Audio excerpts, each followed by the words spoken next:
150 বছরের ইডেনের মাটিতেই বিশ্ব রেকর্ড রোহিত শর্মার। ইডেনে ডাবল সেঞ্চুরি রোহিতের, 264 রানে শেষ হল রোহিতের ইনিংস। আর তার সঙ্গে সঙ্গেই গড়লেন নয়া রেকর্ড। বিশ্বের প্রথম ক্রিকেটার হিসেবে ওয়ানডেতে 2টি দ্বিশত রানের মালিক হলেন রোহিত। এর আগে গত বছর বেঙ্গালুরুতে অস্ট্রেলিয়ার বিরুদ্ধে ডাবল সেঞ্চুরি এসেছিল তার। এদিন 4 রানের মাথায় রোহিতের ক্যাচ ফসকান থিসারা পেরেরা। তারই মাসুল দিতে হলো লঙ্কা বাহিনীকে।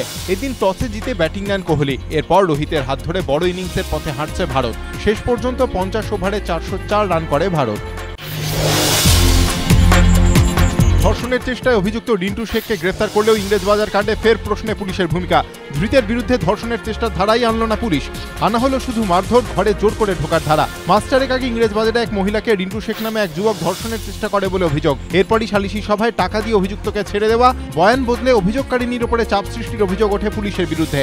ধর্ষণের চেষ্টার অভিযোগে রিন্টু শেখকে গ্রেফতার করলেও তার বিরুদ্ধে ধর্ষণের চেষ্টার ধারাই দিল না পুলিশ। ধৃতের বিরুদ্ধে 448 ধারায় জোর করে বাড়িতে ঢোকার অভিযোগ ও 326 ধারায় গুরুতর আঘাতের অভিযোগে মামলা রুজু করে পুলিশ। বৃহস্পতিবার রিন্টু শেখকে মালদা সিজিএম আদালতে তোলা হলে তার 8 দিনের পুলিশ হেফাজতের নির্দেশ দেন বিচারক। কিন্তু নিগৃহীতার দাবি, তিনি পুলিশকে সব বললেও তারা তার কথা লেখেননি। পুলিশ সুপার প্রসূন বন্দ্যোপাধ্যায়ের সঙ্গে যোগাযোগ করা হলে তিনি এই বিষয়ে কোনো মন্তব্য করতে চাননি।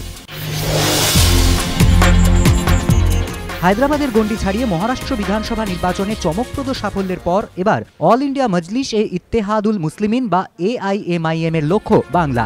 পশ্চিমবঙ্গের প্রায় 27% সংখ্যালঘু ভোটকে পাখির চোখ করেই বাংলার মাটিতে জমি তৈরির স্বপ্ন দেখছেন দলের সভাপতি তথা হায়দ্রাবাদের সাংসদ আসাউদ্দিন ওয়াইসি। এতদিন MIM এর রাজনৈতিক আধিপত্য মূলত হায়দ্রাবাদ সংলগ্ন এলাকার মধ্যেই সীমাবদ্ধ ছিল, কিন্তু সম্প্রতি মহারাষ্ট্র বিধানসভা নির্বাচনে লড়ে সবাইকে চমকে দিয়ে 2টি আসন জিতে নিয়েছে তারা। এ রাজ্যে প্রায় 27% সংখ্যালঘু ভোটের সিংহভাগই এখন মমতা বন্দ্যোপাধ্যায়ের দখলে। শতাধিক বিধানসভা কেন্দ্রে সংখ্যালঘু ভোটাররা নির্ণায়ক ভূমিকা নেওয়ার মতো অবস্থায় রয়েছে। কিন্তু সাচার কমিটির রিপোর্ট প্রকাশ্যে আসার পর সংখ্যালঘুদের পরিস্থিতি নিয়ে একসময় বামেদের যে অস্বস্তিতে পড়তে হয়েছিল, এখন সেভাবেই সংখ্যালঘুদের নানা মহল থেকেও তৃণমূল সরকারের বিরুদ্ধেও অনুন্নয়নের অভিযোগ তোলা হচ্ছে। আর এই অসন্তোষকেই কাজে লাগিয়ে দক্ষিণ পশ্চিমের পর এবার পূবেও রাজনৈতিক ভিত্তি তৈরির স্বপ্ন দেখছে MIM। ফের মেসি ম্যাজিক, নেইমার ভেলকি, তবে বার্সেলোনায় নয়। ব্রাজিল ও আর্জেন্টিনার হয়ে দুরন্ত পারফরমেন্স 2 নক্ষত্রর। ইস্তানবুলে তুরস্ককে 4-0 গোলে হারালো ব্রাজিল। অন্যদিকে ক্রোয়েশিয়াকে 2-1 গোলে হারালো আলবিসেলেস্তে। আর্জেন্টাইন শিবিরে কামব্যাক কার্লোস তেভেজেরও। দায়িত্ব নেওয়ার পরই টিম ব্রাজিলের খোলনলচে পাল্টে দিয়েছেন দুঙ্গার কোচিংয়ে এদিন 5ম জয় পেল সেলেকাওরা। 19 মিনিটের মাথায় তুরস্কের গোল মুখ খোলেন নেইমার। ফার্নান্দিনোর পাস থেকে অসামান্য ড্রিবলিং, দুরন্ত গোল ব্রাজিলের ওয়ান্ডার কিডের। ঠিক 5 মিনিটের মাথায় আত্মঘাতী গোলে ফের পিছিয়ে যায় তুরস্ক।